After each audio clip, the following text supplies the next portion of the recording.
진실의 추구 일부, 정신분석적 초이론의 숨은 질서로서의 진실 욕동. 프로이트는 무의식으로 끝없이 분출되는 본능적 욕동이 들끓는 가마솥이라고 생각했고 그 욕동이 주로 리비도로 구성되어 있다고 보았다. 클라인은 그것에다 죽음 욕동의 1차적 중요성을 첨가했다. 비온에게 무의식은 그가 임의적으로 궁극적 실제에 관한 절대적 진실을 가리키는 소화되지 않은 기호인 오이며 무한하고 말로 설명할 수 없는 불확실성의 자리라는 점에서 끓는 가마솥으로 이루어져 있다. 아주 재미있죠? 프로이드 얘기에 끓는 가마솥이라는 개념을 썼는데 프로이드가 봤을 때는 우리의 마음자리에는 욕동, 여기서는 성적 욕동과 공격적 욕동, 후기 이론에 의하면 성적 욕동이나 공격적인 욕동들이 거기 가득 있어서 이게 분출을 하고 싶어 하고 있다는 얘기죠. 그 욕동으로 가득 차 있다고 보는 이미지를 가지고 있죠. 근데 여기 비오의 얘기는 전혀 다르죠. 그 욕동이 가득 차 있는 곳이 아니고 오가 있는 곳이라고 바로 봐버렸죠. 궁극적인 실제가 있는 곳이 무의식이다. 그러니까 무의식은 어쩌면 우리의 신성과 무한한 가능성, 실제가 있는 곳이 무의식이라고 보는 견해가 된다면 프로이드가 봤던 무의식의 세계는 뭐예요? 억압을 해야 될 욕동들이 있는 곳이죠. 그러니까 길들여야 될 욕동들이 있는 곳이 어떤 우리의 무의식의 세계라고 봤다는 얘기예요. 훈련시켜야 된다는 얘기죠. 그래서 프로이드의 기본적인 입장은 우리의 욕동을 가지고 있는 무의식 속에 있는 이 욕동들이 함부로 분출되지 않고 적절한 방법으로 통제될 수 있도록 사람을 도와줘야 된다는 게 이 이론 속에 들어가 있죠. 그런데 이 무의식의 세계를 억압하지 않은 어떤 무의식의 세계를 지금 상징하고 있는 비온의 아주 독특함이죠. 여기서는 무의식을 궁극적 실제에 관한 절대적 진실을 가리키는 포화되지 않은 기호인 오이며 무한하고 말로 설명할 수 없는 불확실성의 자리다. 이런 얘기를 여러 가지로 설명하고 있지만 여기는 오가 있는 곳이다. 어떤 다른 쪽에서 궁극적인 실제가 있는 곳이다. 절대적 진실이 있는 곳이다. 이렇게 지금 보고 있는 거죠. 다른 쪽으로 이게 신성이 있는 곳이다. 라는 이런 개념을 여러 가지를 써서 이거 자체가 형언할 수 없는 것이다. 말로 표현할 수 없는 것이기 때문에 말이 자꾸 길어져요. 그러니까 우리가 쉽게 디스크라이브 할 수 있는 것은 우리가 형용사가 적어지는데 뭔가 우리가 표현을 못하는 것을 표현하려고 하니까 많은 형용사가 수식어가 붙는다는 얘기예요. 근데 그것도 하나의 표상이지 실제가 아니라는 걸 이해를 해야 돼. 아무리 신성이라고 그러는데 그 신성이라는 그 자체가 표상이기 때문에 그 너머에 있는 게 무엇인지는 우리가 알기 힘들죠. 그리고 우리가 여러분이 용을 안다고 쳐요. 여러분이 용을 아시나요?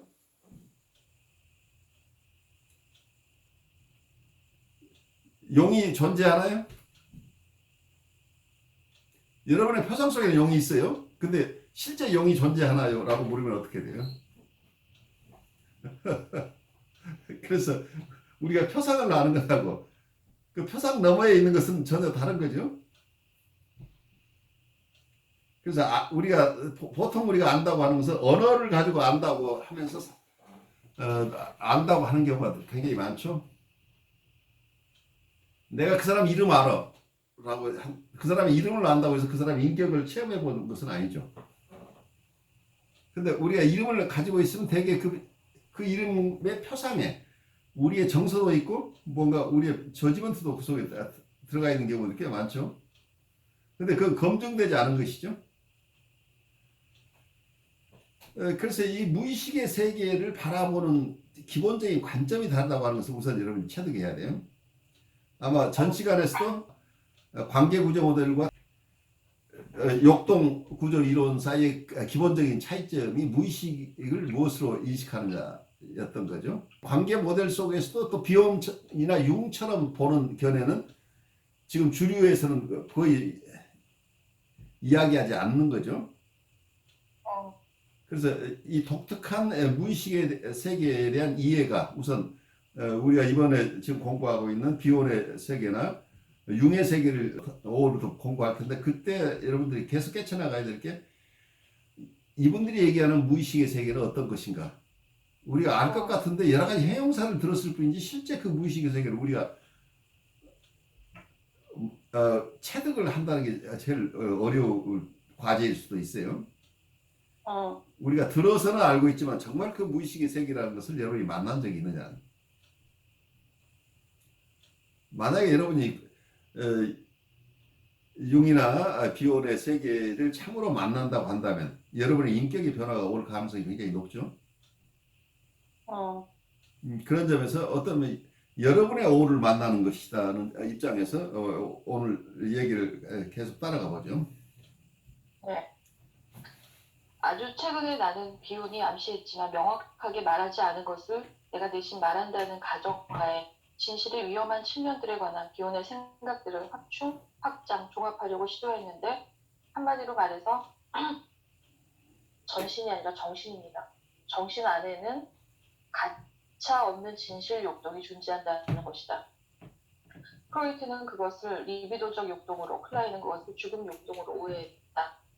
한때 옥스퍼드 학생이었던 박학다식한 비혼은 프로이트와 클라인이 갔던 길과는 다른 길을 택했고 한 걸음 더 나아갔다. 프로이트는 임마누엘 칸트의 생각을 간단히 언급했을 뿐 결코 그의 생각을 진지하게 다루지 않았다. 또는 그 문제와 관련해 플라톤과 헤겔의 사고들이 정신분석에서 적절한 자리를 차지할 것이라고 생각하지 않았다. 대조적으로 비혼은 그렇게 했다. 플라톤의 이데아 형태들, 타고난 전관념들, 원형들, 미래에 대한 비망록과 칸트의 1차적 및 2차적 범주들과 누에나는 비혼의 사고에서 열렬한 환영을 받았다. 자, 여기서 잠깐 멈춰서 우리 진실욕동이라는 용어가 나왔죠. 이 얘기는 비혼의 얘기일까요? 그로슈타인의 얘기일까요? 그로슈타인일 것 같아요. 그로슈타인의 용어일 가능성이 높죠. 내가 대신 말한다는 가정하에 이렇게 했으니까. 네. 그래서 자기가 지금 자기 나름대로 오랫동안 공부하고 지도받은 것을 근간으로 해서 내가 비혼을 대변한다는 입장에서 이렇게 얘기하고 싶다는 얘기죠. 여기서 truth drive라는 개념을 썼어요. truth drive. 그러니까 진실 욕동. 드라이브는 지금까지 어떻게 썼어요? 드라이브가 성적 욕동이나 공격적 욕동을 중심으로 드라이브가 전통적으로 사용되어 왔는데 여기서는 truth drive라는 새로운 욕동 이론을 지금 전개하는 얘기예요. 우리는 성적 욕동이나 공격적 욕동의 문제로 고민하는 게 아니고 진실 탐구의 욕동. 예, 그것에 의해서 우리가 움직이고 있다. 우리의 1차적인 퍼스트 무버라고 할까요? 우리의 동기의 가장 밑바닥에 있는 것은 진실 추구의 욕동이다. 이런 아주 굉장히 담대한 주장을 하고 있어요. 근데 이게 어쩌면 그로슈타인이 비혼을 넘어서고자 하는 욕망이기도 하죠. 청출어람의 경지에 가고 싶은 거죠. 아마 비혼이 이렇게 구체적으로 트루스 드라이브라고는 하지 않았지만 비혼의 사상을 충분히 이해한 결과 내가 볼 땐 비혼은 여기서 욕동 중에 트루스 드라이브를 주장하고 있었던 것으로 나는 이해한다예요.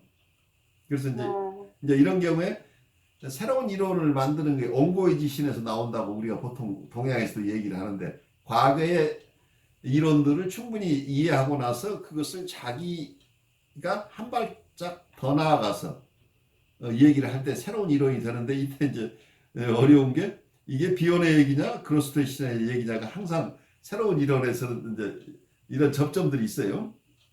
그래서 갑작스럽게 인합의 혁신이라고 하는 것을 여러분들이 과거를 다 묻어버리고 혁신이 일어나는 경우는 거의 없다는 걸 이해하세요. 과거를 충분히 이해한 사람만이 혁신을 할 수 있다예요. 그래서 어쩌면 혁신적인 아이디어를 가지고 오늘 우리하고 여행을 하게 될 거예요. 그 얘기를 좀 들어보죠. 대조적으로 비오는 그렇게 말했다. 플라톤의 이데아 형태들과 칸트의 1차적 및 2차적 범주들과 누에나는 비온의 사고에서 열렬한 환영을 받았다. 간단하게 말해서 간명하게 말해서요. 간명하게 말해서 비온에게 있어서 최초의 동인과 그에 따른 결과는 다음과 같다. 궁극적 실제에 관한 절대적 진실을 구성할 뿐만 아니라 감각 자극으로서 끊임없이 우리를 침범하는 생명을 나타내는 기구인 진화하는 O는 우리의 정서적 접촉면에 충격을 주고 베타 요소로서 기록된다. 끝에 알파 O 기능이 그것을 가로채서 알파 요소로 변형시킨다. 근데 알파 알파 기능이라는 얘기죠. 여기서 O라는 네. 것은 그 들어갈 부분은 아니고 알파 기능이 그것을 네, 가로채서 알파 기능이 그 베타 요소를 네. 알파 요소로 바꿔낸다 이 얘기를 하고 있죠. 네. 알파 요소는 정신화됨으로써 꿈타고 그리고 접촉 장벽을 강화시킨다.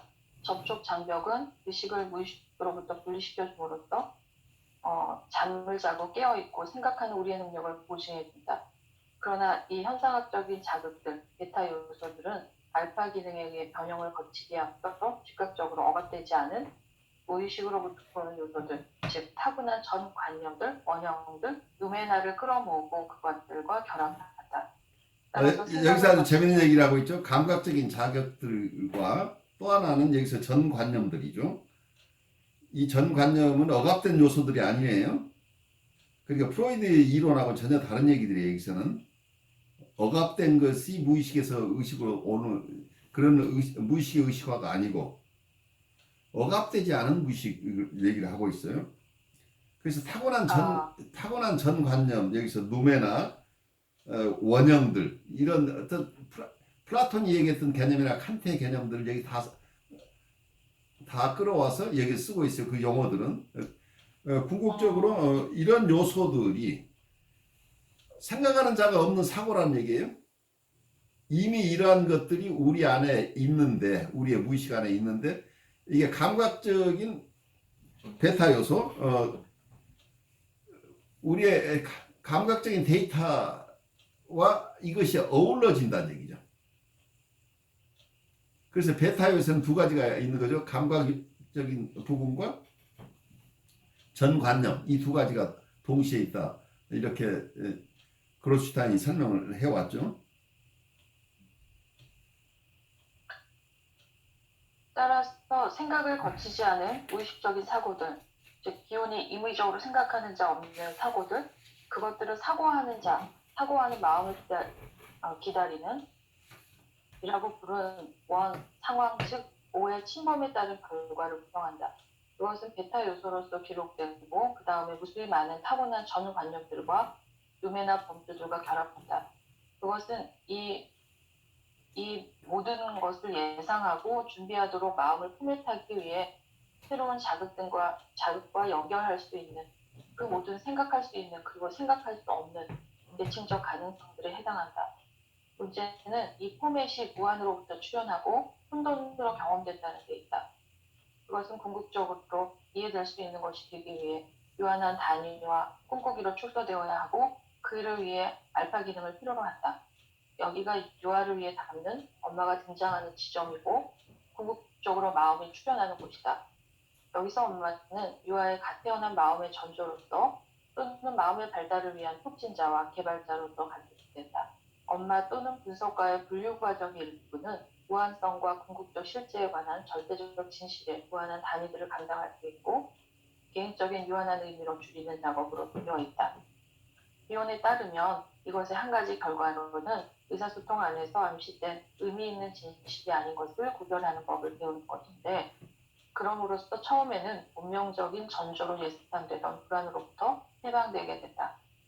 따라서 비오는 최초의 동의, 리비도, 죽음 욕동과 대립되는 정서적 자극에 대한 정신분석적 개념을 미묘하게 개정했고 구체적으로 명시하지는 않았지만 진실 욕동을 암시했으며 리비도적 욕동과 공격적 욕동을 인식 선호적인 욕동과 새롭게 결합하여 그것을 자기와 대상 사이의 정서적 연결이라는 식으로 자처시켰다.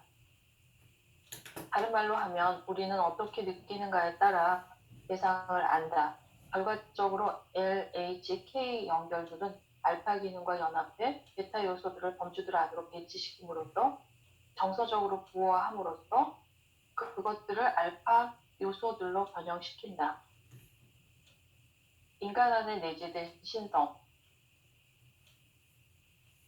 정신분석가들과 심리치료사들이 기온이 시도한 패러다임 변화의 심오한 의미를 이해하는데 시간이 좀 걸릴 것이다. 그때는 아직 오지 않았지만 그것이 시작되었다는 암시들이 있다. 그동안 그의 아이디어에 대한 저항은 흔히 그가 종교적, 영적, 심리적인 경향성을 갖고 있다는 견해를 중심으로 발달했다. 비온 자신은 종교인은 아니었지만 그는 인간이 종교적 본성을 갖고 있다는 사실을 예리하게 관찰했다. 종교적 본성이라는 말을 religious instinct라고 봤어요. 종교적 본능이라고 하는 거예요.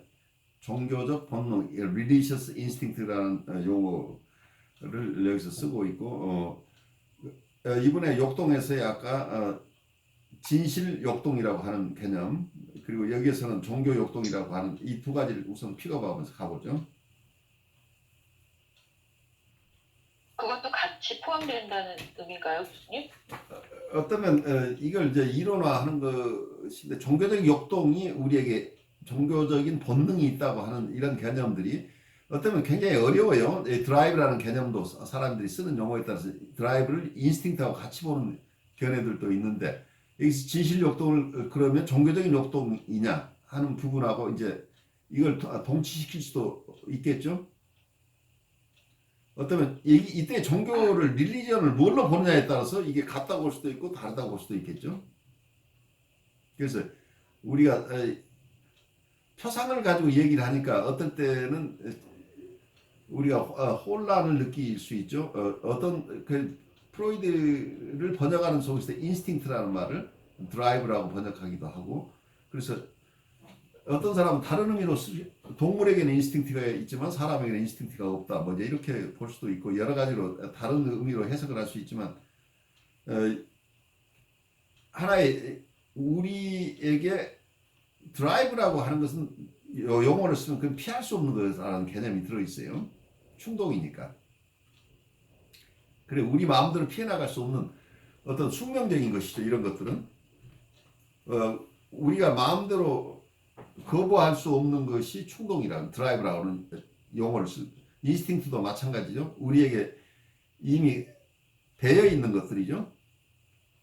그래서 종교적인 본능을 우리가 가지고 있다고 할 때 이걸 어떻게 소화하느냐는 학자나 임상가마다 각각 달리 생각할 수 있겠죠. 이걸 부인하는 분도 있고 이걸 인정하는 분도 이때 religious instinct라고 할 때 종교의 본능이라고 할 때 그 종교 리리전을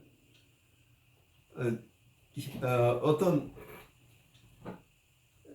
일정한 종파의 종교로 해석할 것이냐 불교나 크리스찬적인 가드로 보는 것이냐 아니면 영지주의자의 어떤 영지주의자를 생각하는 가드라는 개념이냐 라는 여러 가지 다른 의미를 우리가 부여할 수 있겠죠.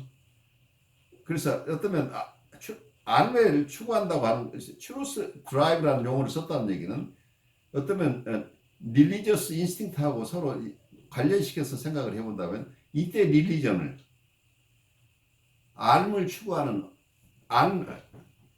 어떤 여기서 이 종교는 영지주의자의 영지라고 하는 개념으로 들어가면 서로 연결이 될 가능성이 있죠.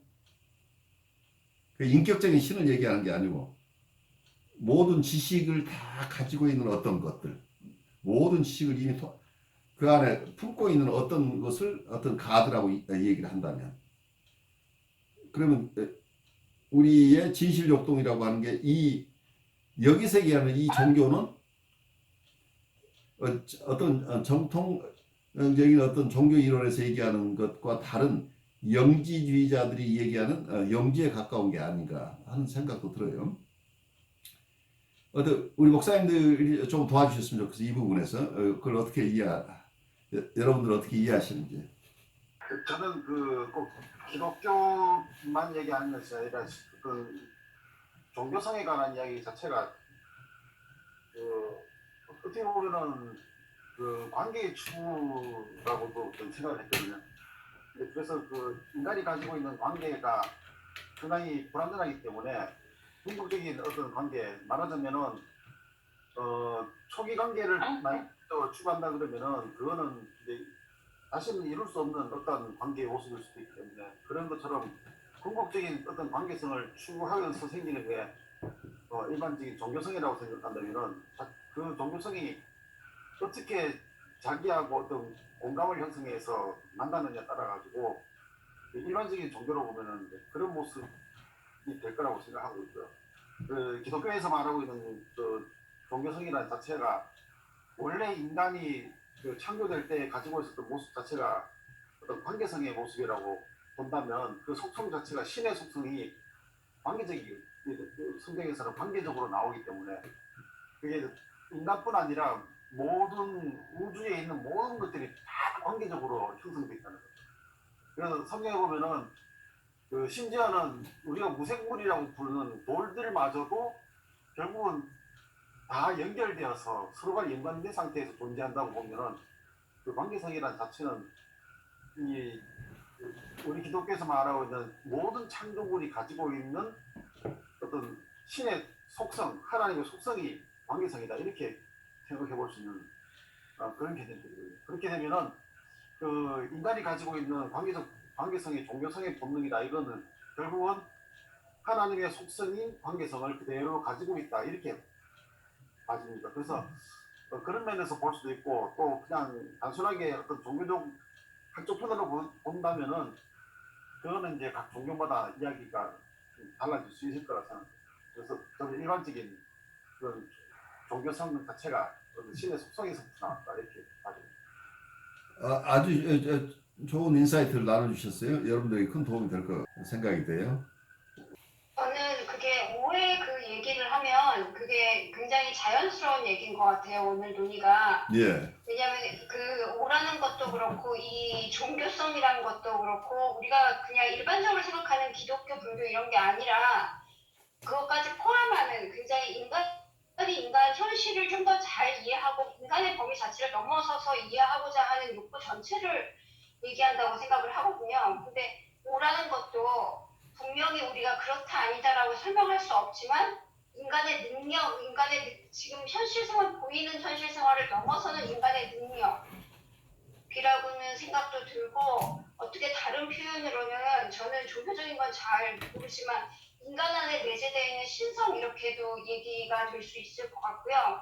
제가 옛날에 굉장히 재밌는 그 글을 읽었었는데 그 강우방 선생님이라고 굉장히 유명한 미술사학자 선생님이 있어요. 근데 이거 제가 그렸는데 보이시나요? 예.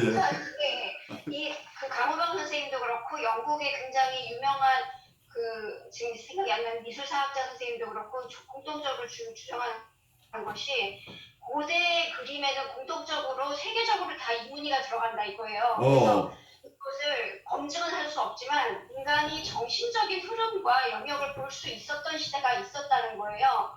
그래서 이게 고대 마야 문명에서도 나오고 불화에서도 나오고 옛날 기독교 옛날 성화에서도 그게 나온다는 거예요. 근데 그걸 검증할 방법은 없죠. 그때 사람들이랑 얘기를 할 수가 없으니까.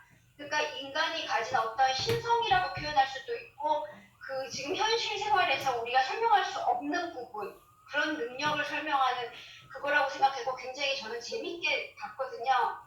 그러니까 제가 지금 오늘 얘기를 들으면서 오해 그 그림을 그린다면 이런 고사리 의미가 아닐까. 예, 그리고 종교성이란 것도 무속신앙, 기독교 이런 거 할 거 없이 그런 걸 다 이해하고자 하는 어떻게 보면 욕구잖아요. 그렇죠. 그러니까 루시아인이 진실 욕구 이런 건 조금 무리하게 들리긴 하는데 그런 쪽에서 이해도 좀 재미있을 것 같다는 생각이 들었어요.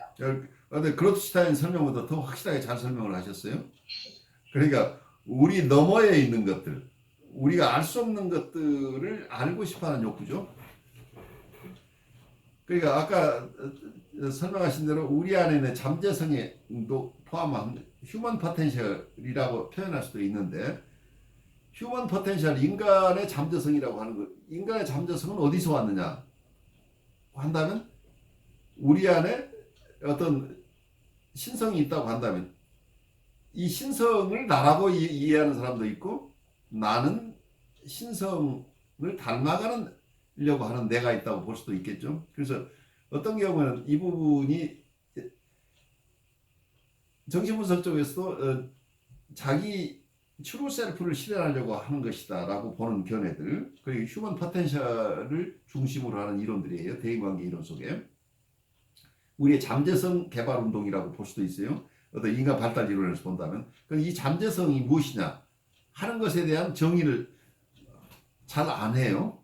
어떤 면에서 그 부분이 남겨져 있죠. 그래서 휴먼 포텐셜을 우리의 신성이라고 볼 것이냐 아니면 우리의 인간으로서의 어떤 가능성만을 얘기하는 것이냐, 여러 가지 견해를 가질 수 있겠죠.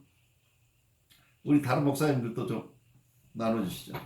저는 그냥 말 그대로 그 진실에 대한 그런 이제 오해 개념을 그냥 미지의 세계라고 그냥 표현을 하면 어떨까. 그냥 예.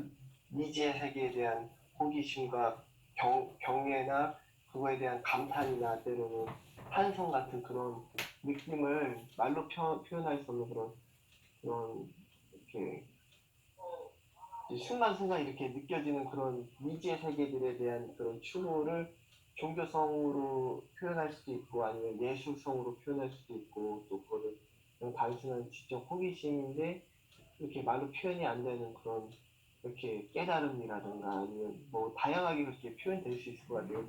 근데 이 개념이 미지의 세계에 대한 그런 호기심이나 아니면 그런 깨달음 뭐 이런 식으로 표현하면은 어떨까 이런 생각. 아주 좋은 아이디어세요. 그것도 아주 오늘 굉장히 풍요로운 견해들이 나와요.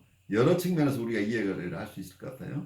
저도 여기에 대해서 특별하게 어떤 그거를 한 어떤 특정 종교에 극한해서 그거를 표현하는 어떤 종교성이라고 하는 게 아니라 어떻게 보면 탈종교화된 그 신성 그것 자체가 인간이 내면 속에서 나오는 어떤 그런 스피리추얼한 게 아닐까 하는 생각되어지거든요. 이거를 좀 더 빠르게 표현한다면 이 종교라는 카테고리를 덮어 씌우지 않는 것 자체를 저는 좀 이야기하고 싶거든요. 네. 좋습니다. 그래서 어쩌면 우리가 넓게 우리가 어느 특정 종교를 선호하고 안 하고 필요하고 이런 것이 아니고 조금 넓은 의미에서 지금 종교를 여기서 얘기한다고 보는 것은 온당할 것 같아요. 그러니까 이분이 어느 특정 종교를 반대하거나 아니면 그 어느 특정 종교를 강조하는 그런 개념하고는 조금 차원이 다르게 아까 여러분들 여러 표현을 하셨죠. 관계성의 추구, 관계성은 신성이다. 또는 미지의 세계에 대한 호기심. 이렇게 어떤 특정 종교를 떠난 전반적인 종교심, 지적 호기심 여러 모습으로 표현될 수 있고 어떤 우리가 휴먼 포텐셜이라고 하는 것도 개개인의 입장에서는 내가 모르는 영역이죠. 미지의 세계예요. 자기 안에 뭐가 있는지를 모르죠. 자기 안에 탤런트를 모르는 거죠, 사실은. 아이들은 자기의 탤런트를 알 수가 없죠. 근데 이 미지의 세계라는 게 한편에서는 우리가 생각하면 우리의 호기심이니까 굉장히 좋은 것으로 느껴지는데 미지의 세계가 우리에게 이런 좋은 감정으로만 받아들여질 것인가? 미지의 세계는 공포의 세계이기도 하죠. 또 두려움의 대상이라는 얘기예요. 그래서 어떤 정신분석적인 입장에서는 여기서 오라고 할 때 어떤 공포로서의 미지의 세계도 함께 봐야 된다는 얘기예요. 왜 디펜시브하게 사람들이 살아가느냐 하는 것은 이 미지의 세계가 너무 두려워서 거기에 눈멀지 않기 위해서 자기를 방어하면서 산다. 이런 개념도 나올 수 있죠. 미지의 세계가 우리에게 호기심을 불러오기나 오는 강렬한 우리를 흡인하는 힘도 있지만 또 한쪽에서는 우리를 우리가 너무 무서워서 도망갈 수밖에 없는 이런 세계이기도 하다는 얘기죠. 그런데 이 경험이 없는 아이라는 입장에서 본다고 한다면 자기 안에서 일어나는 여러 가지 정신적인 움직임들이 자기가 이해할 수 없는 미지의 것들이라고 한다면 이건 두려움의 대상이죠. 이게 어떤 베타 요소죠. 자기 안에 있는 어떤 것들이에요? 이게 자기 자신이라고 얘기할 수도 있고 자기 안에 있는 신성이라고 얘기할 수도 있고 이게 트루 셀프라고 얘기를 할 수도 있고 아니면 우리 안에 신성이다 우리의 잠재성이다 무한성이다 여러 개념을 쓸 수 있지만 어쨌든 뭐라고 말할 수 없는 어떤 것이 우리에게 놀라움으로 다가온다 공포로 다가온다고 할 때 우리의 최초의 대응은 거기서부터 도망가고 싶은 거죠. 여러분들이 깜깜한 밤에서 아무 빛이 없는데 어디에선가 소리가 나면서 저벅저벅 뭐가 다가올 때 여러분은 우선 공포를 느끼잖아요. 그게 내 어머니일지 내 아버지일지도 모르지만 아직은 알기 전에는 두려움의 대상이죠. 그래서 좋은 것일지라도 그 생명의 본능을 만나도 우리는 두렵다는 얘기예요. 그래서 어쩌면 여러분 하나님을 만난다고 하는 것이 대부분의 사람들은 굉장히 만나겠다고 기도를 한다고 하지만 사실은 하나님을 만나는 체험이 너무 두렵다고 하는 것은 많은 분이 고백하고 있는 거죠, 사실은. 그래서 한편에서는 우리를 끌어당기지만 미지의 세계는 또 한편에서는 우리에게 엄청난 두려움을 주는 것이 미지의 세계라는 거예요. 그는 프로이트가 종교적 힘과 종교적 본능이 인류에게 얼마나 중요한 것인지를 간과했다고 나에게 여러 번 언급했다. 그는 신학이 정신분석과 많은 관심을 공유한다는 점에서 신학 일반에 관심을 가졌을 뿐만 아니라 특히 기독교, 유대교, 이슬람교 등 종파와 상관없이 신비가들의 영성에 관심을 가졌다.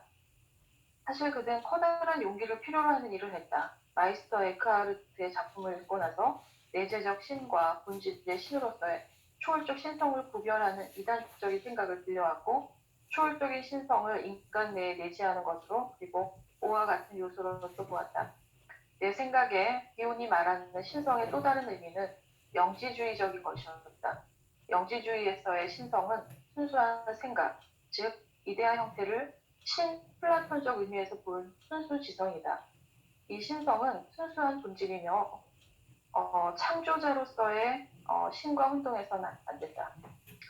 저는 교수님 이 영지주의적 관점에 대해서 정확히 모르지만 뭔가 사람의 무의식적인 자아가 신성과 동일한 본질을 가지고 있다라는 그런 느낌이 들어요.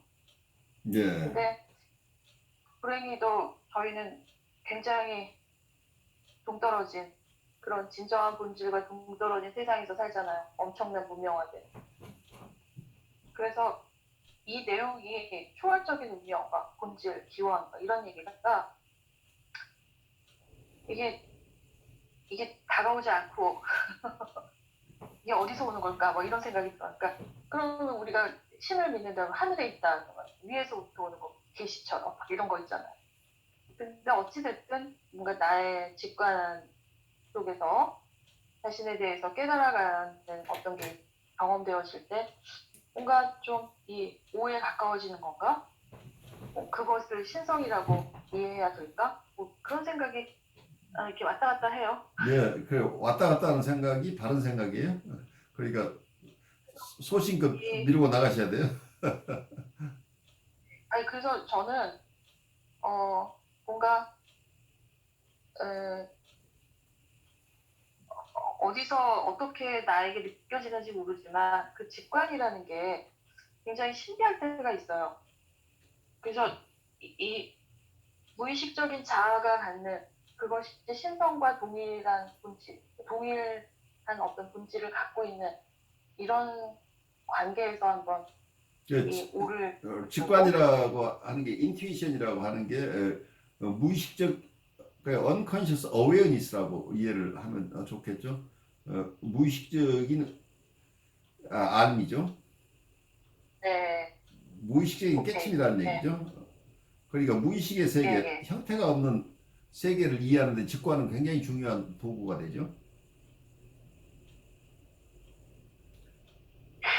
그래서 어쩌면 우리 안에 있는 것을 조금씩 탐구해가고 알아간다는 것 자체는 이건 여기서 굉장히 중요한 비혼의 개념이 뭐냐면 우리를 대상으로 우리를 이해할 수 없다는 얘기예요.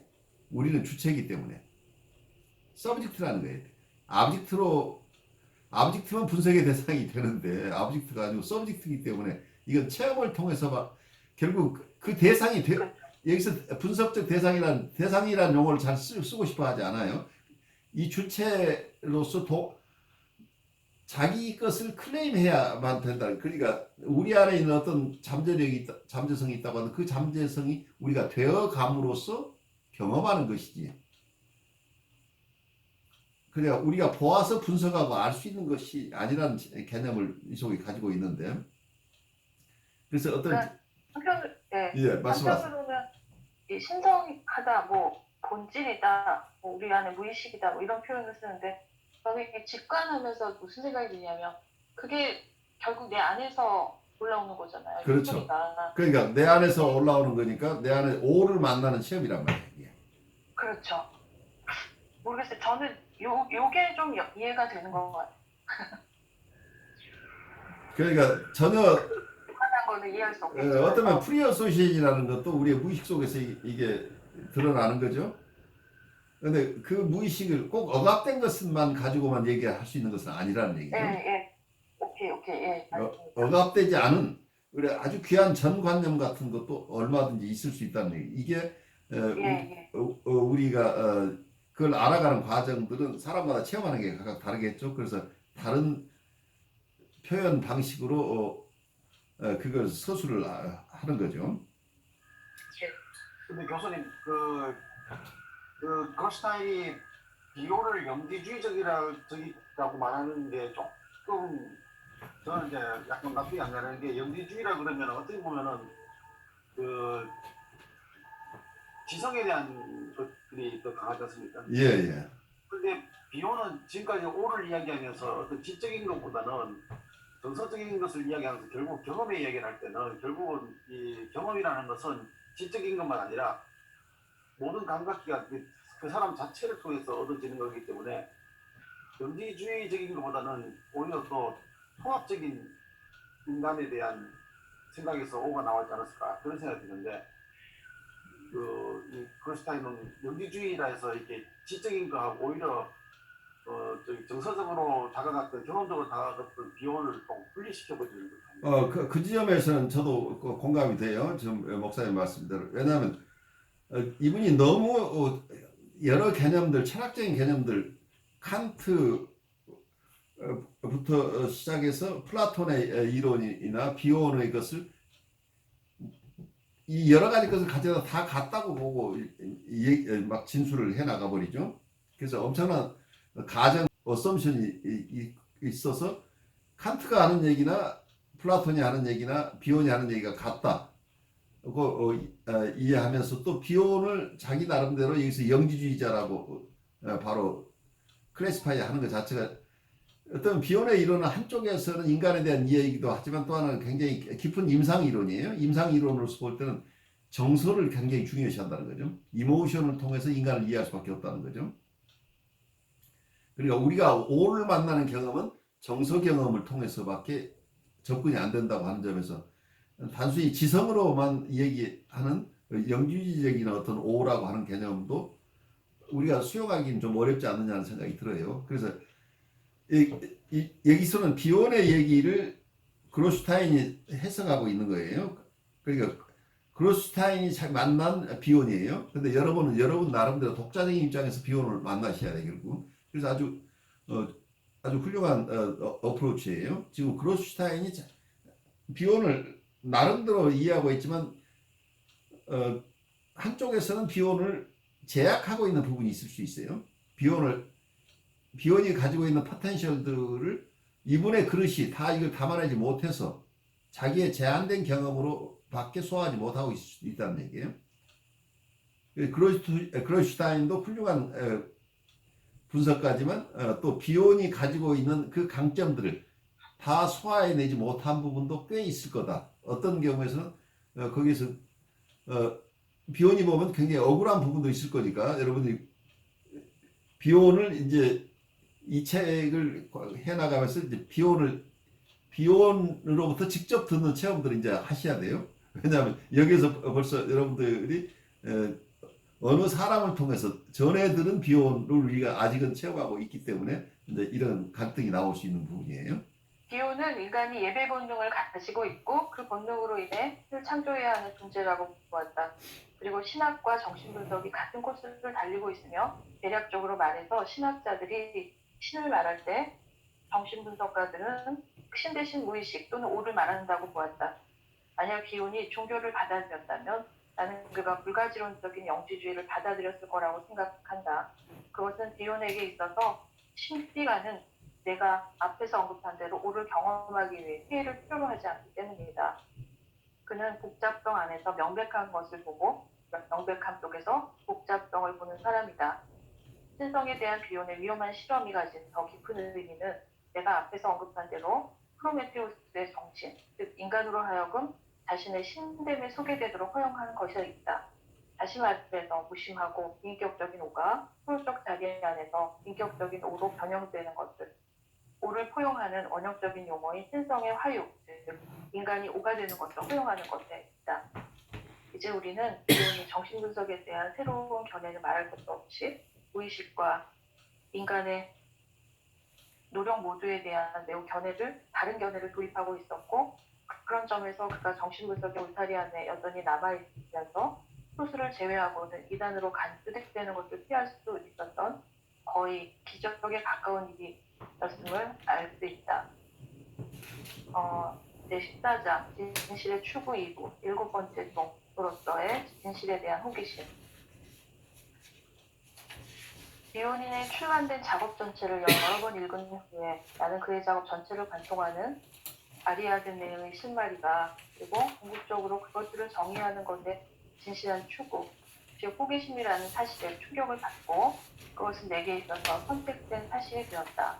나는 그것을 진실 본능 또는 진실 욕동으로 재해석한다. 진실의 추구, 본능적 욕동으로서의 진실은 초월에 관한 그의 생각 전체와 오에 대한 그의 이론 그의 실제에 관한 절대적 진실을 실제에 관한 인격적이고 주관적인 진실로 변형시키는 것이다. 비온은 누메나, 신성, 메타 요소들과 함께 절대적 진실을 궁극적 실제와 나란히 둠으로써 이들 모두가 오를 구성하는 요소라고 제시하고 있다.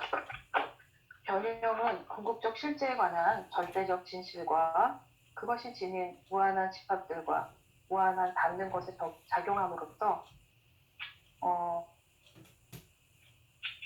알파 기능을 통해 그것들을 무심하고 비인격적이고 무한한 의미를 지닌 것에서 인격적이고 주관적 의미를 지닌 것으로 축소시킴으로써 가능해진다. 그것들은 처음에 클라인이 편집 분열적 자리라고 부르는 협력적 대립관계 안에서 상징적 동등시들로서의 내적 대상들로 구성된 무의식적 환상들로서 부호화된다. 그 다음에 그것들은 좀 더 객관화된 전체 대상들을 위한 상징들을 위한 상징으로서의 우울적 자리로 보내진다. 나는 진실 욕동이 프로이트가 의식이라고 부른 정신적 요소들을 지각하는 감각기관을 구성한다고 가정한다. 나는 의식을 특히 의식 안에 있는 호기심을 비온이 말하는 7번째 동이라고 생각한다. 그래서 페이지 214쪽에 지혜의 7 기둥들은 이것이다 하고 나와요. 우선 여기서 제가 잠깐 보완하고 싶은 건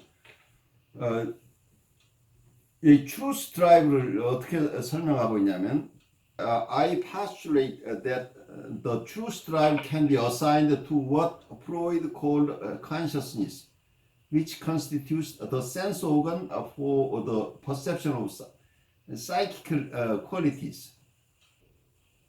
그리고 나서 하는 얘기가 I think of consciousness and especially curiosity within consciousness as beyond seventh servant라는 용어를 쓰고 있는데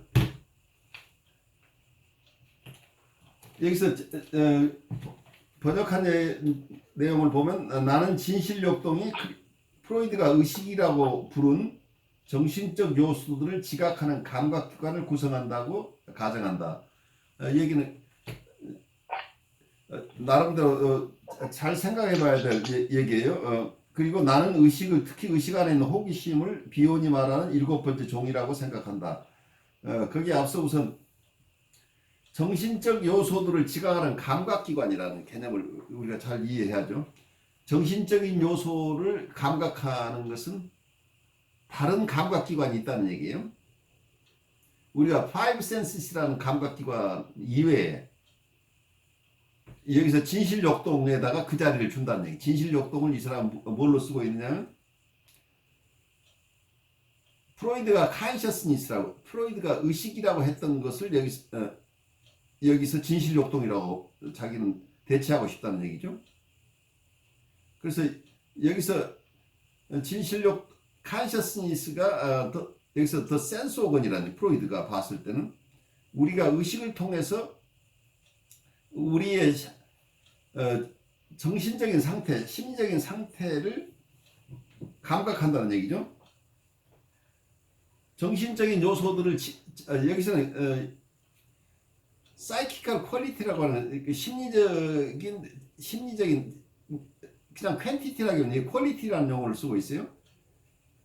우리의 정신 상태는 아주 다양하죠. 질적으로 그 다양한 정신 상태를 지각하는 데는 프로이드는 이때 지각하는 기능을 consciousness라고 의식이라고 얘기를 했는데 여기서 이 얘기를 대체해서 부르는 말을 여기서는 truth drive라고 자기는 쓴다는 얘기. 이 truth drive는 어쩌면 프로이드가 얘기했던 consciousness의 개념에서 가지고 왔다고 얘기를 하고 있는데 여기서 얘기하고자 하는 가장 중요한 것은 우리가 truth drive를 가지고 있어서 그것을 통해서 우리의 심리 상태를 이해한다는 얘기죠. 우리의 psychical qualities가 우리의 다양한 어떤 심리적인 상태를 아는 것은 우리가 어떤 우리의 일반적인 감각기관으로 되는 게 아니고 내적 감각기관이 truth drive다. 근데 이것은 프로이드가 얘기했던 consciousness에 해당한다. 프로이드가 얘기했던 의식이라고 불렀는데 이게 내적 감각기관이라는 개념. 그래서 perception of psychical quality라고 하는 그러니까 the sense organ for the perception of psychical qualities라는 것을 조금 잘 기억해 두시면 좋겠어요. 우리 심리적인 상태를 지각하는 감각기관이 여기서 truth drive다. 이런 개념을 비온이 쓰고 있다는 얘기죠. 그래서 이 consciousness라는 개념하고 truth drive를 동렬로 놓고 그 consciousness 중에 curiosity를 거의 같은 개념으로 쓰고 호기심이라는 개념을 truth drive하고 프로이드가 얘기했던 consciousness 이 동렬로 놓고 설명을 하고 있다고 이해를 하시면 좋겠어요. 그래서 그 다음으로 가면서 좀 보죠. 의식 속에서 호기심 부분이 어떤 여기서 이분은 그로슈타인을 보기로는 진실욕동이라고 하는 게 사실은 여기서 호기심 중심으로 설명을 하고 있는 것으로 보여요. 그 다음에 가보죠. 정신적 요소에 반응하는 의식인 7번째 종은 외적 요소, 무엇, 왜, 언제, 어떻게, 어디서, 그리고 누구에 반응하는 감각기관을 대표하는 다른 의식을 보완하는 기능을 갖는다. 더 나아가 나는 그것이 비온이 말하는 진실의 추구와 연결되어 있다고 가정한다. 그 둘이 합쳐져서 호기심을 구성한다. 상냥한 길을 걷고 있는 사람처럼 두려움과 공포 속에서 길을 걷는다. 그리고 한번 뒤돌아보고 다시 걷는다. 그리고 다시는 고개를 돌리지 않는다. 왜냐하면 그는 무서운 악마가 그의 뒤를 바짝 따라오고 있는 것을 알기 때문이다. 그 두려운 악마는 무심한 진실의 추구 또는 또 그것에 대한 적극적 방어를 나타낸다. 나는 비온이 콜로리지의 고대 선언의 운율에서 가져온 이 구절을 사용한 목적이 무자비하게 진실의 축으로 울부짖는 진실 역동 개념을 지지하기 위해서였다고 생각한다. 비오는 계속해서 말한다. 진실과 진실이 아닌 것을 구별할 수 있는 어떤 기준이 있다고 가정한다면, 그것에 일종의 진실 기능이 있다면, 조사 대상으로서의 나는 내가 무엇인지 혹은 무엇을 담고 있는지에 대해 정확한 대답을 줄 수 있다고 믿기는 어렵다. 따라서 비오는 7번째 동, 진실 기능, 진실 추구, 그리고 진실에 대한 존중을 호기심 및 그것의 위험성과 같은 것으로 여기는 것처럼 보인다. 나는 그것들을 진실 원리라고 부르는데, 그것은 현실 쾌락, 불확실성 원리들을 수반하며 그것들과의 관계에서 지배적이다. 비오는 그의 작업 전체에서 종종 진실에 관해 말한다. 경험에서 배우기 변형주의와 이거는 책인데요. 이 사람의 논문, 비온의 책 제목 같아요. 그죠? 경험에서 배우기, 예, 변형. 책 이름이에요. 예. 예, 제가 바빠서 이걸 구분을 못했어요. 변형주의와 해석, 숙고 등에서 그 예를 찾아볼 수 있다. 진실은 비온의 매우 중요한 개념인 동시에 그의 사고에서 특별한 위치를 차지한다. 또한 강조되어야 할 것은 비온에게 있어서 진실은 자기 자신 및 대상들과 갖는 모든 관계에 관한 정서적 진실을 의미한다. 그는 진실을 도덕적 성실성을 넘어서는 어떤 것, 부정할 수 없는 것에 대한 존중인 과학적인 것으로 생각하는 것처럼 보인다. 그의 신앙 개념은 진실과 밀접히 관련되어 있다. 신성이 진실의 기능이라고 말할 수 있을 것이다. 호기심과 그것의 위험. 비오는 자주 호기심의 잠정적인 위험에 대해 말한다. 그는 심지어 아동이었을 때 그의 부모로부터 그리고 하늘에 계신 우리 아버지로부터 호기심에 대한 금기를 경험했다. 그는 또한 에덴 동산 신화, 바벨탑 신화, 그리고 오이디푸스 신화를 신성에 의해 호기심이 금지된 신화들로 간주했다.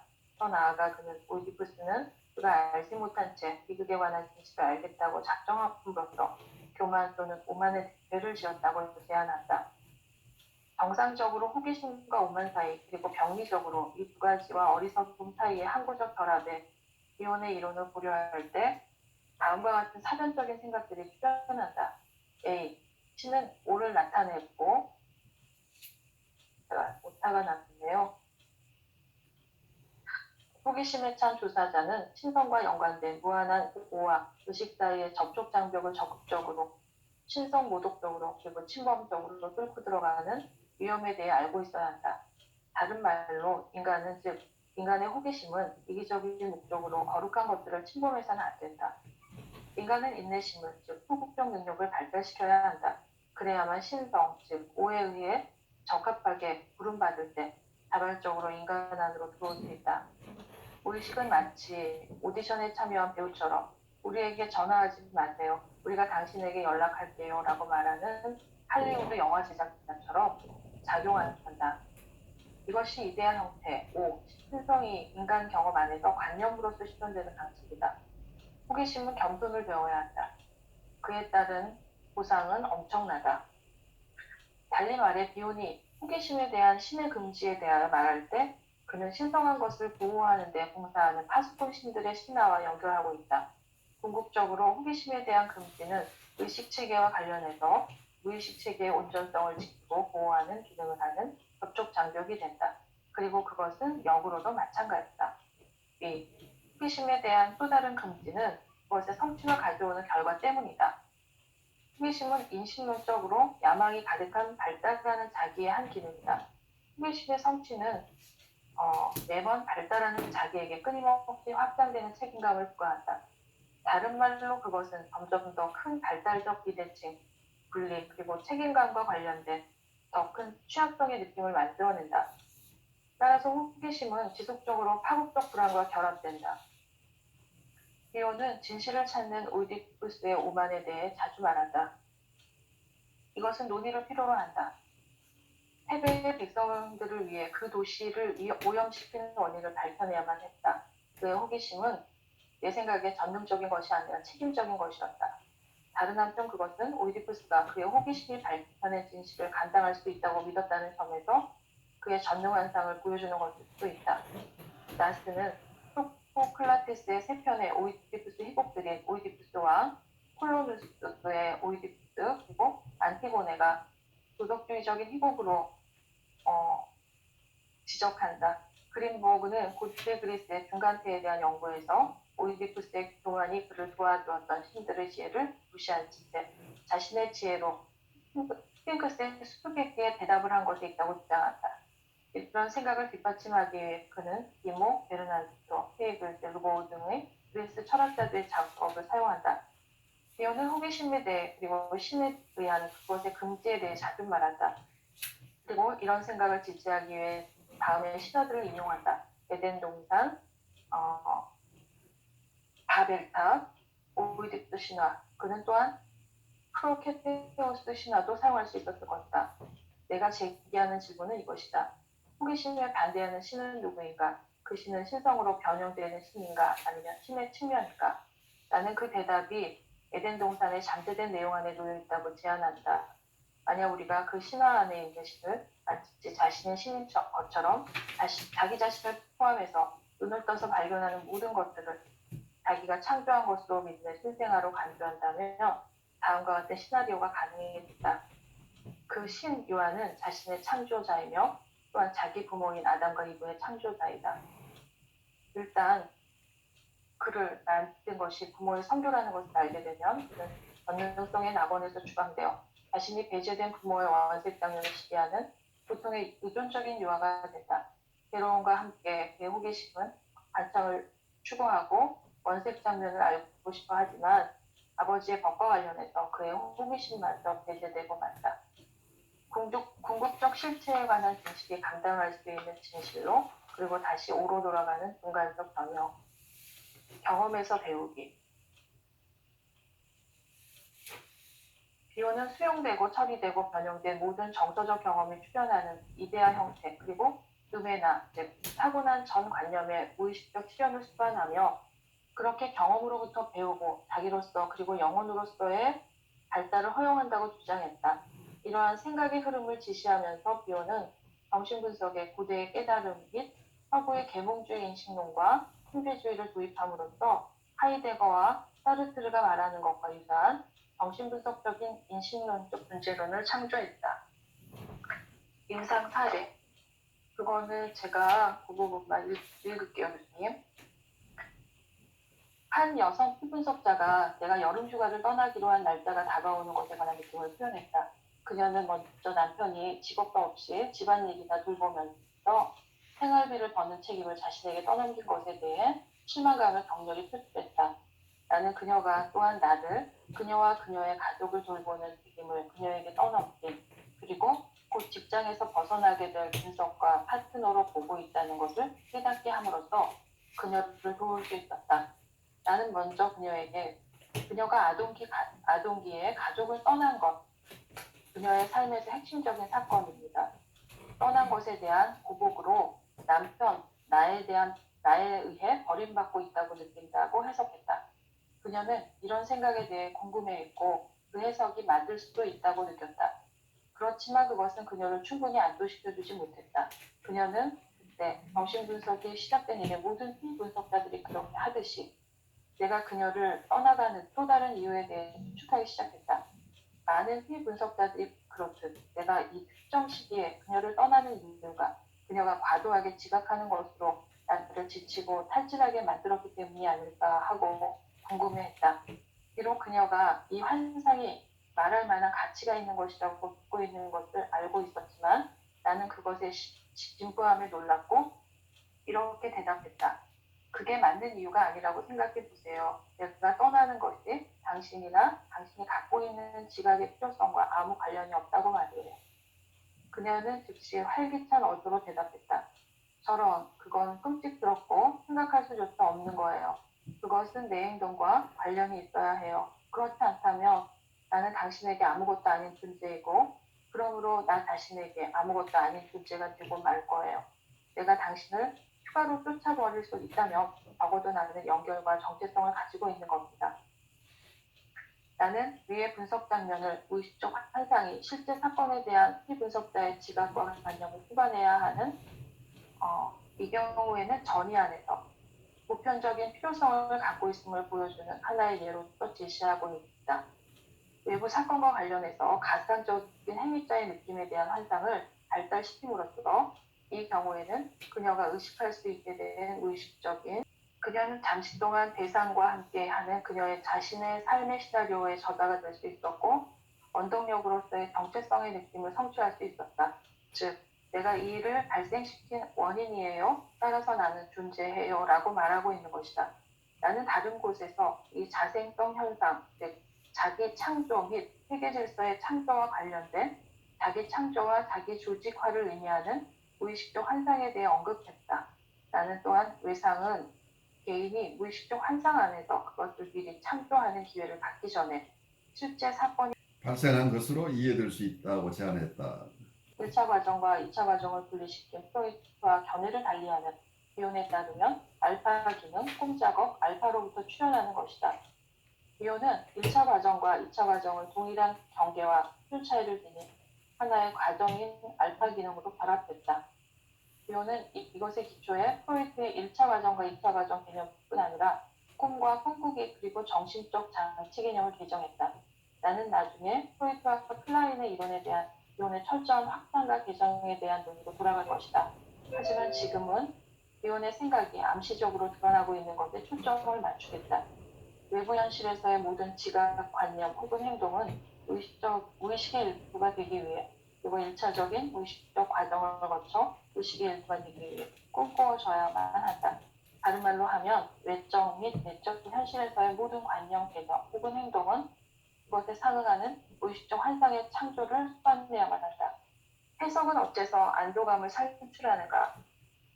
프로이트는 쾌락 원리와 현실 원리 사이의 갈등에 대해 논의했고 쾌락 원리가 먼저 발생하는 것이고 심리적 현실 안에서 더 지배적이며 1차 과정을 조직하자가 주장했다. 피분석자가 해석에서 안도감을 느낄 때 이것은 그가 이해 능력에서 희망품 쪽의 쾌락을 넘어 충분한 현실 공존 능력을 성취했기 때문인가? 내가 잘못한 것이 아니라면 이것이 고전적 정신분석 사고의 핵심을 말해주는 것이다. 이론을 따라 나의 견해를 요약하면 다음과 같다. 피분석자가 해석을 받아들일 때 몇 가지 사건이 발생한다. 첫 번째, 분석가의 알파 기능이 지금까지 손상되어 있던 피분석자의 알파 기능과 꿈작업을 회복시킴으로써 1차 과정 내에 느슨한 리비도 집중도를 묶어주고 또한 장애를 일으키는 베타 요소로서의 오를 보다 안전하게 조작할 수 있는 상징들로 이루어진 회의로 변형시키는 것을 가능케 하고 촉진시키고 강화시켜준다. 오로부터 회의로의 변형과 함께 거기에는 동시적으로 우선권을 지닌 채 오로부터 오는 베타 요소들을 무의식적 환상으로 변형시키는 일이 발생한다. 그 환상들은 상징적 사고 안에 있는 것들의 상대역과 짝을 이룬다. 후자의 생각은 내가 나중에 다시 논의하겠다. 기온의 양안적 시각 개념에 대한 하나의 적용으로 볼 수 있다. 세 번째, 동시에 그러나 다른 차원에서 나는 분석가의 용기와 해석 활동의 효과와 함께 분석가의 현존 자체가 이 분석자에게 깊은 안도감을 제공하며 그것을 가장 깊은 뿌리에서 쾌락 원리의 작동에 가까운 것으로 볼 수 있다고 생각한다. 나 자신의 개인적인 분석 경험과 내가 수행한 분석들을 통해서 내가 알게 된 것으로 분석가와 함께 있는 행동 그 자체가 세상이 공정하다는 신기루에 대한 희망과 경성되고 있다는 안도감을 특히 개인의 가장 깊은 삶에 대한 하나의 고유한 공증인 역할을 하는 분석가와 자신의 감정을 함께 나눌 수 있는 기회를 갖고 있다는 희망 성취의 느낌을 준다는 사실이다. 따라서 우리는 1차 과정과 2차 과정의 작용, 정신적 현실이 외부 현실과 협력적으로 대립관계로서 함께 작용하는 꿈 작업이 이중 경로를 통해서 이루어진다고 말할 수 있다. 우리는 분리된 동시에 연합되어 있는 결합된 쌍둥이의 유기를 사용할 수 있을 것이다. 결론, 진실 욕동은 7번째 동을 구성하는 호기심의 행위자이다. 그리고 마지막으로 제15장 큰 거짓됨에 엘리자베스 페버트 비앙커디와 그녀의 연구 집단은 여러 해에 걸쳐 비혼의 작업과 다른 사람들의 작업 안에서 드러나는 거짓말의 다양한 얼굴에 대해 연구한다. 상당한 스포를 거친 후에 그들은 진실이 아닌 것을 수준에 따라 구별할 수 있는 범주 체계를 만들어낼 수 있었다. 그것은 오류 또는 거짓된 거짓말, 큰 거짓말로 공식화되었다. 비오는 프로이트 이후로 거짓말쟁이들을 분석할 수 있는 거라는 물음을 포함해서 기만의 이론적 및 임상적 측면을 다룬 유일한 또는 최초의 분석가로 보인다. 비오는 클라인과 달리 그들이 분석될 수 있다고 보았다. 그 비앙커디와 그녀의 동료들은 비온이 거짓됨과 거짓말의 주제와 씨름한 역사를 다음과 같이 추적한다. 진리가 무엇이냐? 예수를 희롱하고 있는 빌라도가 물었다. 그리고 그는 대답을 기다리지 않았다. 우리는 아마도 그럴 시간이 없기 때문에 대답을 기다릴 수 없을 것이다. 그럼에도 불구하고 관심을 갖는다. 설령 우리가 무엇이 진실인지 무엇이 진실이 아닌지 알지 못한다고 해도 말이다. 우리가 인간의 성격들을 다루고 있기 때문에 우리는 또한 거짓말, 기만, 회피, 허구, 환상, 부전, 환각들에 관심을 가지며 이 목록은 거의 무한히 길어질 수도 있다. 비오는 여기에다가 꿈들을 포함시킬 수 있었다. 그 비앙커디에 따르면 비오는 그의 작업 후기에 진실과 거짓됨을 서로 반대쪽에 위치시켰으나 그가 오를 발견한 후에 이 구분을 중요하게 변경했다. 궁극적 실체에 관한 절대적 진실인 오는 영원히 인간의 알매에 의해 도달할 수 없고 말로 설명할 수 없는 영역으로 남아있어야만 한다. 이 절대적 진실과 궁극적 실체에 관한 개념을 탐구함에 있어서 비오는 이 실제를 직면하는 데 필요한 알 수 없는 진실을 환기시킴으로써 궁극적인 알 수 없는 전조에 대한 실증주의적 개념을 초월했다. 비오는 그 다음에 인간 존재 안에는 변형시키고 줄여주는 요소들이 작용한다고 가정했다. 즉 알파 기능 그리고 나중에 꿈꾸기가 무심하고 비인격적인 절대적 진실을 개인적이고 정서적이고 주관적인 진실로 우리를 정신적으로 생각하고 느끼고 성장하도록 허용하는 실체로 전환시켜준다는 것이다. 다른 말로 하면 절대적 경험을 개인적 경험으로 전환시킴으로써 경험으로부터 배울 수 있게 해준다. 이처럼 비온의 사고가 성숙해가는 과정에서 그가 전에 생각했던 진실과 거짓된 사이에 양극화는 큰 진실, 거짓말이라는 단계적인 것으로 바뀌었고 그 비앙커디와 그녀의 그룹은 이것에다 거짓말, 큰 거짓말을 덧붙였다. 그들은 이 두 거짓말 사이를 다음과 같이 구분한다. 우리는 방어 기제와 관련된 거짓말과 의식적이고 새빨간 거짓말과 관련된 큰 거짓말을 구분한다. 비오는 주의와 해석에서 진실과 거짓말에 대해 다음과 같이 말한다. 거짓말쟁이는 만족을 얻기 위해서 청중을 필요로 한다. 그런데 이것이 그를 취약하게 만든다. 왜냐하면 그 청중이 그가 만들어낸 허구물의 가치를 부여하기 때문이다. 따라서 분석가 피해자가 진실을 구성한다는 것으로 제시하는 환자의 진술에 중요성을 부여하는 것이 필요하다.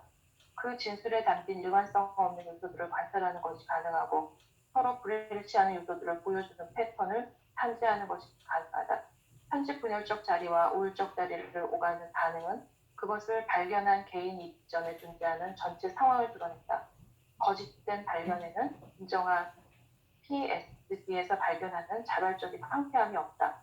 거짓말은 생각하는 자를 필요로 하지만 진실 또는 진실한 사고는 생각하는 자를 필요로 하지 않는다. 생각하는 자는 논리적으로 필수적인 존재가 아니다. 잠정적으로 우리는 진실한 사고와 거짓말 사이의 차이가 거짓말을 위해서는 생각이 논리적으로 필수적이지만 진실한 사고를 위해서는 그렇지 않다는 데 있다고 본다. 그 누구도 진실한 사고를 생각할 필요가 없다. 그것은 진실한 사고를 통해 의미를 성취하는 생각하는 자의 도래를 기다린다. 거짓말과 생각하는 자는 서로 분리될 수 없다. 생각하는 자는 진실에 아무런 영향을 끼치지 못하지만 진실은 논리적으로 생각하는 자에게 필수적으로 영향을 끼친다. 생각하는 자가 절대적으로 필수적인 사고들은 거짓말이다. 편집 분열적 상태는 비인간 세계의 오 영역에 속한 사고들로 인해 박해 상태 안에서 생각하는 자의 고유한 상황으로 간주될 수 있다. 위에서 이탈릭체로 된 내용을 명료화하면 다음과 같다. 분석가, 피해자가 진실을 구성하는 것으로 제시하는 환자의 진술에 중요성을 부여하는 것이 필요하다. 이 말의 의미는 이렇다. 분석가는 거짓말쟁이가 자신이 두려워하는 진실을 숨기기 위해 실제로 꿈 작업을 사용하지 않는다고 해도 자신도 모르는 사이에 꿈 작업과 같은 것을 사용하고 있다고 간주해야만 한다. 달리 말해서 거짓말쟁이의 거짓말은 마치 꿈처럼 위장된 진실을 말하고 있는 것이다. 거짓된 발견에는 진실한 PSD에서 발견되는 자발적인 황량함이 없다. 이 말은 분석가가 환자가 진실을 말하는 방식과 거짓말을 말하는 방식 사이에 정서적 차이를 탐지할 수 있다는 것을 의미한다. 거짓말을 생각하는 자를 필요로 하지만 진실 또는 진실한 사고는 생각하는 자를 필요로 하지 않는다. 그는 논리적으로 필수적인 존재가 아니다. 이 말은 거짓말쟁이는 자신의 말이 진실되지 않다는 것을 처음부터 알고 있으면서도 거짓말의 진실을 보호하기 위해 방어적으로 생각해야 한다는 의미다. 그 누구도 진실한 사고를 생각할 필요는 없다. 그것은 진실한 사고를 통해 의미를 성취하는 생각하는 자의 도래를 기다린다. 거짓말과 생각하는 자는 서로 분리될 수 없다. 생각하는 자 진실에 아무런 영향을 끼치지 못하지만 진실은 논리적으로 생각하는 자에게 필수적으로 영향을 끼친다. 이 말은 진실은 단순히 존재하면서 그것을 생각하는 자를 기다리지만 후자에게 의존하지 않는다는 것을 의미한다. 진실하게 생각하는 자는 진실을 추구해야만 한다. 그러나 그는 눈을 멀게 하는 광채 때문에 진실에 모호하게 또는 약간 스치는 정도로만 접근할 수 있을 뿐이다. 편집 분열적 탐패는 비인간 세계인 영역에 속한 생각들로 인해 박해 상태 안에서 생각하는 자의 고유한 상황으로 간주될 수 있다. 나는 이 진술이 특별한 깊이를 지니고 있고 앞으로 모든 진술들을 설명해 준다고 본다. 실존주의적인 클라인의 입장에서 볼 때 PS는 수사적 동일시, 그 다음에는 내사적 동일시를 통해서 내부와 외부 모두로부터 오는 욕동 경험에 대한 요하의 반응을 구성한다. 다른 말로 하면 욕동들이 최초의 동의를 구성한다. 급진적으로 개정된 비혼의 정신분석적 표현에 따르면 PS는 무한하고 말로 설명할 수 없으며 신성한 오해 영역, 즉 비혼의 최초의 동인으로 부른 것을 알파 기능에 의해 인간화되고 개인화되기 전에 비인간적인 우주 체계가 지닌 무심함, 비인격성, 그리고 절대성에 대한 인간의 첫 번째 방어이다. 나는 또한 거짓말쟁이와 큰 거짓말쟁이 사이의 중요한 차이점들 중 하나가 성격의 문제라고 생각하게 되었다.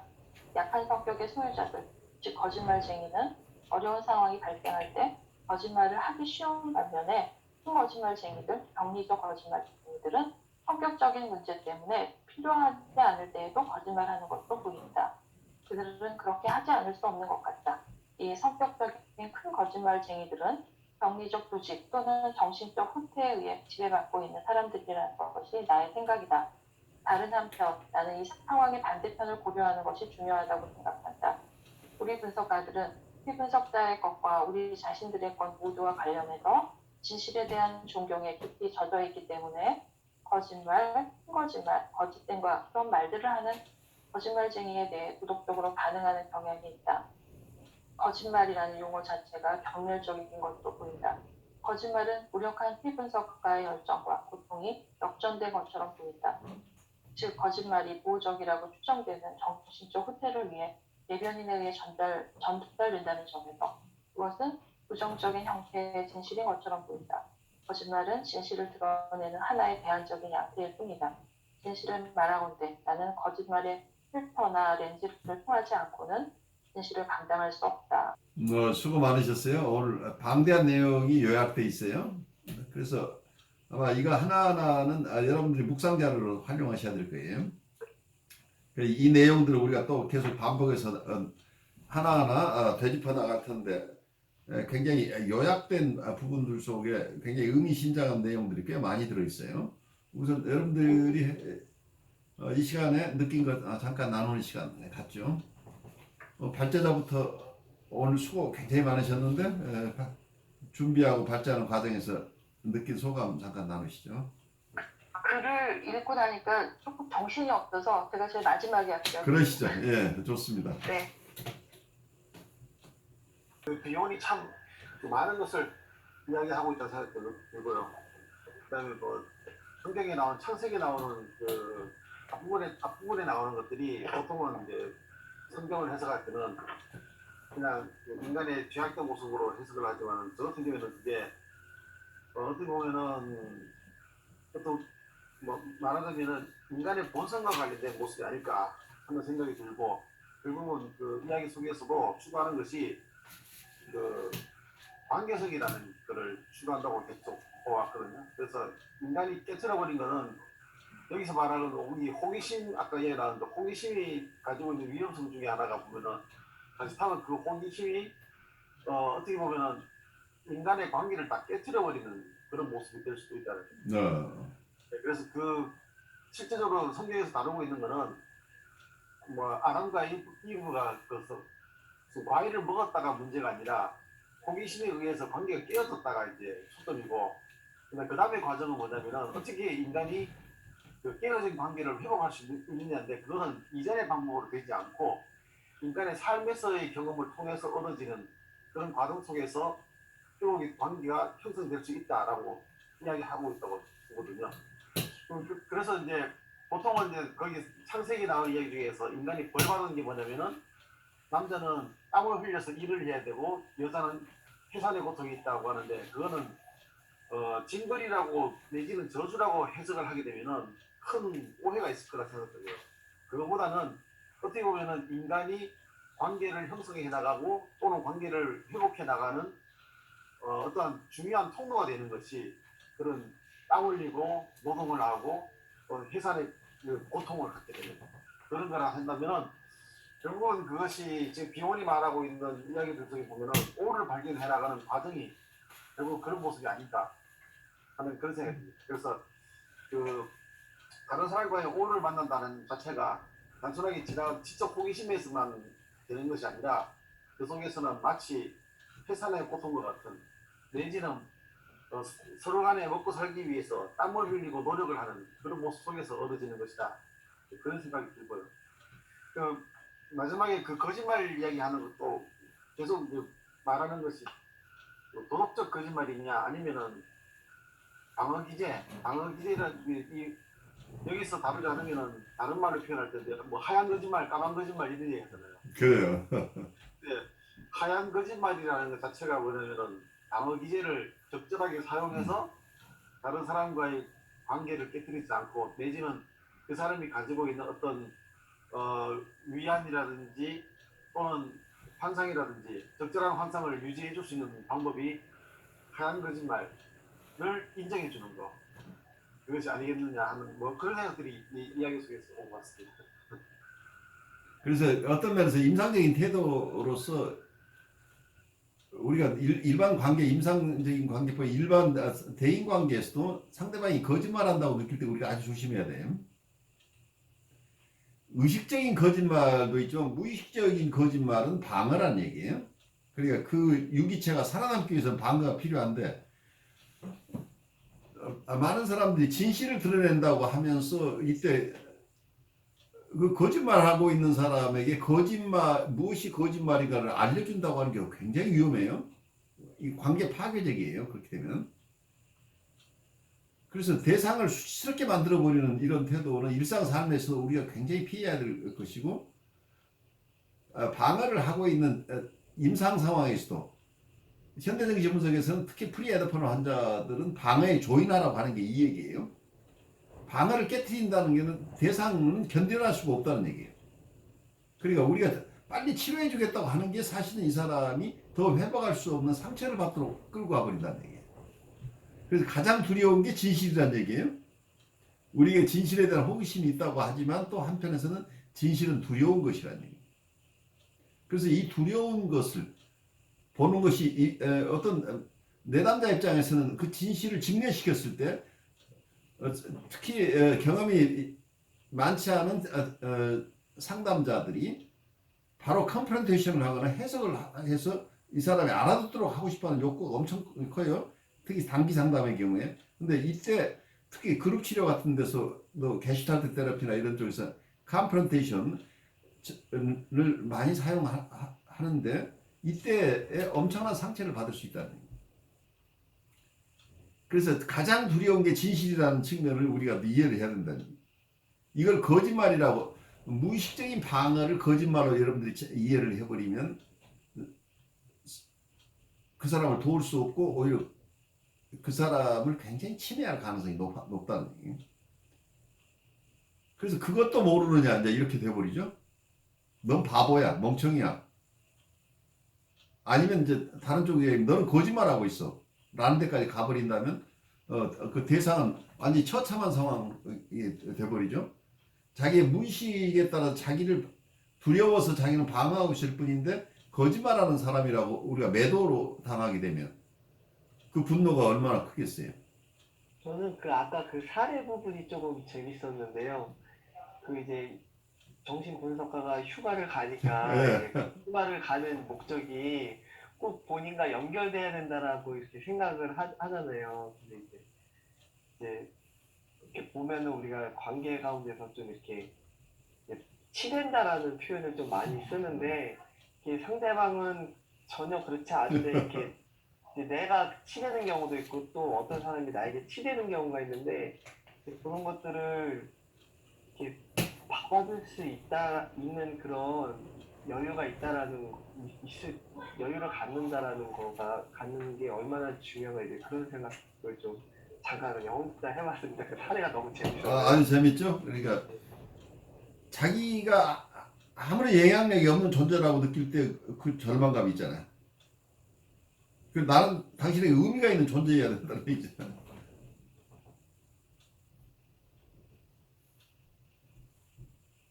근데 자기가 존중받지 못하고 자기가 무가치함으로 떨어지는 것에 대한 두려움이죠. 어떤 면은 그게 의존적인 부분이 드러나는 부분인데 그게 이제 분리개별화가 덜 되신 분들은 이런 게 굉장히 강해요. 어떤 대상도 자기하고 동일시해서 생각을 해버리기 때문에 저 대상은 나를 제외하고 독립한 인격으로 상상이 안 된다는 얘기예요. 나하고 무슨 관련해서만 이 사람 의미가 있어요. 그런데 나하고 무관하게 이분은 나의 세계하고 무관한 세계에 사는 사람이라고 하는 것을 받아들일 수 없다는 얘기죠. 그래서 융합 본능이 굉장히 강한 분들이 특히 우리가 자기애적이라고 하시는 분들은 대부분 머지하고 싶어하는 욕구예요. 어떤 대상, 의미 있는 대상을 만나면 그 대상과 자기가 하나가 되고 싶은 욕구예요. 그러니까 그 상대방이 자기의 정서나 생각과 무관하게 움직인다는 것 자체를 용납할 수가 없는 거죠. 왜냐하면 대상은 자기의 일부로서만 의미가 있기 때문이에요. 분리개발하기 이전에는. 제가 만나는 사람들이 대부분 매일 이런 사람들 있잖아요. 존중받지 못했고 네. 어떤 대상과도 자기를 동일시하면서 분리가 안 된 사람들이잖아요. 근데 저는 마음속에 이런 것들이 뭔데 이해가 안 가서 자꾸 보여주고 싶은가 봐요. 그렇죠. 이 컨프런테이션에서 알려주고 싶잖아요. 근데 뭔가 안 될 때 그 사람의 얼굴 표정과 여러 가지가 참 다양하게 나타나요. 어떤 사람들은 머리가 아프다 그러고 얼굴이 일그러지고 내가 빨리 알아차렸어야 되는데 이게 외둘러서 얘기했지만 그게 그 사람들한테 뭔데 불편한 거죠. 그분들은 심플해요. 그 내용이 네. 뭐냐가 중요한 게 아니고 나를 수용하느냐 아니냐예요. 그래서 자기가 나를 본인의 정서를 그대로 수용해주는 대상인지 그걸 거절하는 네. 대상인지로 둘밖에 없는 거죠. 근데 그렇죠. 우리는 그 컨텐츠를 가지고 이런 해석을 가지면 이런 인사이트를 가지면 당신이 굉장히 도움이 될 거라고 좋은 거라고 그 얘기를 하는데 그 얘기는 우리가 인사이트를 주겠다고 하는 행동은 당신의 정서는 잘못됐어요 라는 얘기예요. 그러니까 다른 정서를 가지라고 강요하는 거란 얘기예요. 그렇게 되면요 바로 아웃시켜요. 아웃시켜요. 그리고 떠나가요. 그렇죠. 그래서 제가 진짜 그런데 항상 이 위험한 줄타기를 하고 있다는 거예요. 제가 생각해 보니까. 그렇죠. 네. 근데 제가 좀 사실 약간 심술궂은 맛이 있어갖고 이게 나도 모르게 저의 역전이가 올라오면은 해대나 봐요.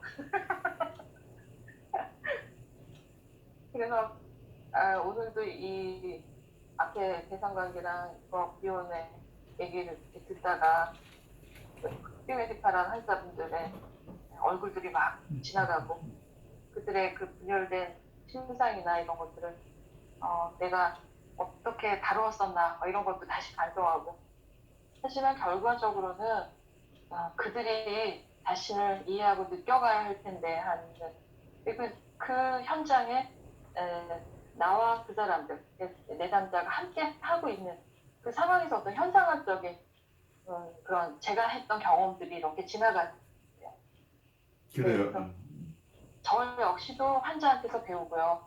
네. 그리고 그 경험 속에서 또 배우고요. 자꾸 그렇게 되는 것 같아요. 그래서 비혼의 경험에서 배우기를 여러분들이 체험하고 있는 거죠, 사실은. 그렇죠. 근데 최근에는 이렇게 제가 다른 때랑 다르게 환자한테서 배우고 있어요. 사실은 굉장히. 그래서 어떨 때는 막 이렇게 등줄기가 이렇게 땀이 나요. 차 이러면서. 그러니까 실제로는 환자에게 배우기예요. 환자의 상태를 알아야만 이분을 도울 수 있기 때문에 계속해서 그렇죠. 환자를 그렇죠. 배워가야만 되죠.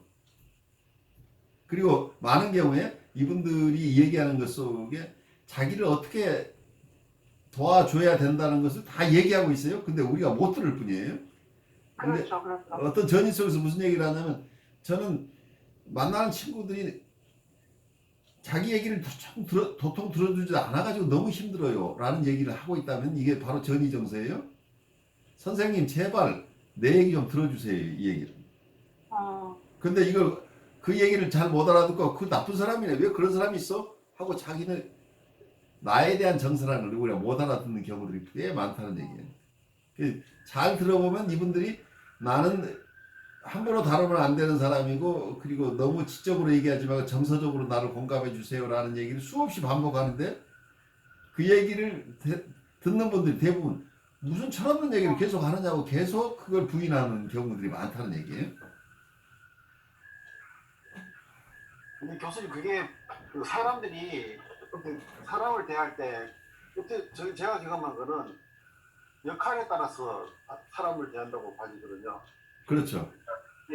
그 자기의 이야기를 들어주는 사람이 있고 자기의 이야기를 안 들어주는데 자기를 이렇게 뭐라 하냐면 가짜 자기를 만들어주는 사람이 있고 근데 보통은 그 자기 이야기를 들어주는 사람 속에서 위안을 얻지만은 그런 사회생활 속에서는 이제 가짜 자기를 이렇게 만들어 놓고 있는 그런 집단 속에서는 또 그런 사람을 또 리더로 또 따라가게 되고 그런 역할이 사람마다 달라지고 그러니까 그게 분열되어 있는 모습이란 말이에요.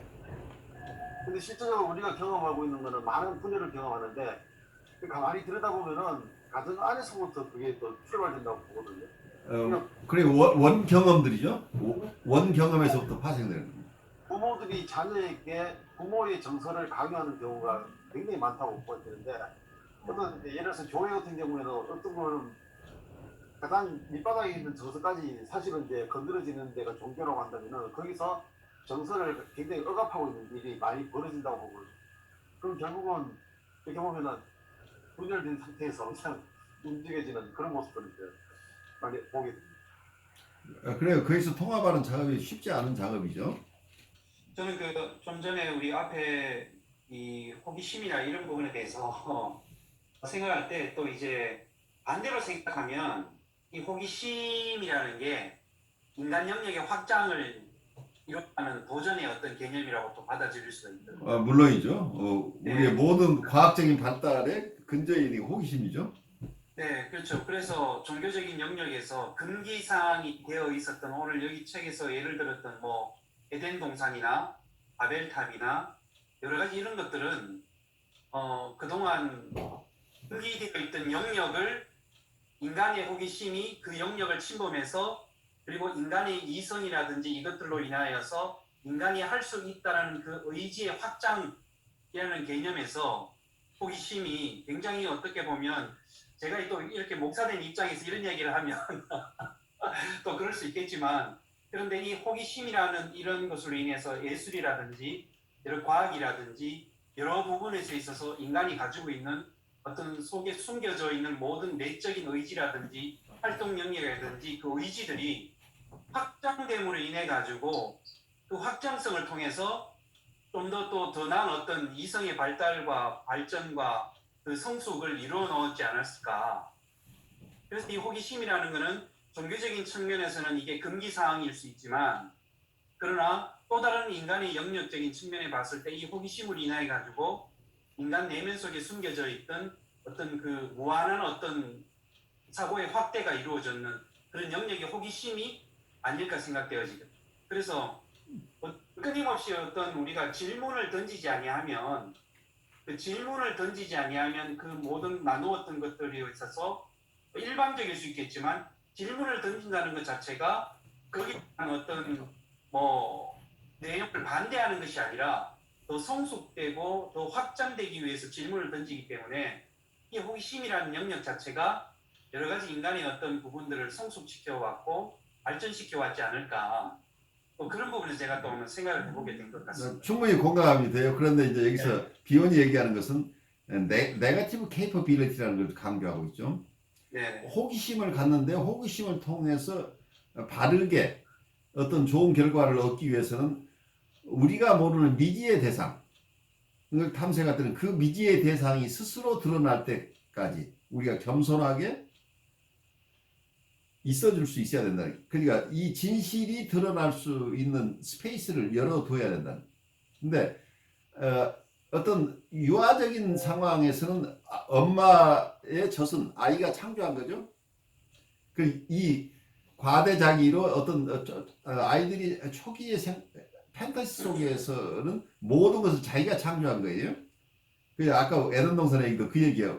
그러니까 이게 어떤 아이가 처음에 자기가 엄마의 젖도 창조했고 모든 것이 자기가 생각한 대로 되는 시절이 있죠. 엄마가 어떤 모성적인 돌봄을 제공할 때는 아이가 어떤 생각만 해도 엄마가 알아서 다 엄마가 필요하면 엄마가 나타났고 젖이 필요하면 젖을 주고 어디에 불편한 게 있으면 다 이걸 갈아주고 이런 기저귀 갈아주고 다 하는 것이 자기의 정서나 생각만 있으면 모든 것이 주어지던 이 상황 속에서는 아이는 전능감을 갖는 거예요. 이게 발달 과정이 굉장히 중요한 과정인데 이 상태는 자기의 판타지가 모든 것을 만드는 세상이에요. 이게 바로 이제 어쩌면 이 상태가 어른에게 계속 남아 발달이 되지 않고 이게 자기애적인 상태죠. 모든 게 자기 중심이죠. 세계는 자기 중심으로 돌아간다고 보는 거죠. 근데 어른이 돼서 이런 상태에 머물러 있으면 이게 오만함으로 드러나는 프라이드라는 거죠. 그러니까 우리의 7가지 죄, 7죄종이라고 얘기하는 그 대죄 중에 끼어 있는 게 오만이죠. 이 프라이드가 결국 인간을 타락하게 만든다는 거죠. 그래서 네거티브 케이퍼빌리티를 통해서만 오가 드러난다는 이 얘기를 하고 있어요. 그러니까 신성이라고 하는데 신성이 드러나는 것은 나의 오만함으로 접근해서는 신성이 드러날 수가 없다는 거지. 그건 내 것을 투사하기 때문에 내 판타지 실제 오가 아니란 얘기예요. 그 경우에는. 그래서 예술활동, 종교활동 이 모든 것이 어떤 면에서는 이 오가 우리 무의식에 있는 것이 스스로 드러날 수 있도록 허용하는 자세가 있어야 된다는 얘기를 비오는 여기서 강조하고 있다. 그렇게 우선은 좀 이해도 되지 않을까 싶어요.